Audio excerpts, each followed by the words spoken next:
अगाडि कुरो अहिले गरेर हुन्छ त अब कहिले गर्नु 2 वर्ष अगाडि नि त्यतिमै आउँथ्यो त जे होस् तपाईले सबै गुमाइसक्नु भयो तपाईले गर्ने काम सबै गुमाइसक्नु भयो अहिलेसम्म त्यति चाहिँ मलाई थाहा छ किनभने मैले थाहा हुँदैन त तपाईँ पाएसम्म त्यही गर्नुहुन्छ कोसिस गर्नुहुन्छ कि तपाईँसँग सबैले कति आयो मान्छे पहिला घर किन्नेमा लान्छ मान्छे घर खाली गर्न सक्छु सक्दिनँ भनेर चाहिँ पहिला कति ल्याएको हो कति ल्याएको यसरी अहिले त केही सिप नलायो तपाईँहरूले ल्यायो हामीलाई पनि थाहा छ होइन त्यसो गरेर पाइँदैन एक महिनाको टाइम चाहिन्छ त्यो हुँदैन खाली हुँदैन नत्र भने 1 महिनामा आएर खाली गर्नु ठिक छ हुँदैन भनेर पाइँदैन त्यो तपाईले हामीले पैसाको कुरै गरेन मैले तपाईलाई बार 6 महिना त तपाईले किन अस्ति नगरपालिकामा 5 करोड लियो भनेर उठेर हिँड्या त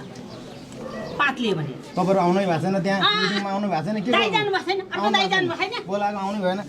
नचाहिँ त्यो आफ्नो सम्मतिको बोल राख्नु पाइहाल्छ राख्नु पाउँदैन र त्यो पनि हो तर होइन आउनु भनेर बरु ल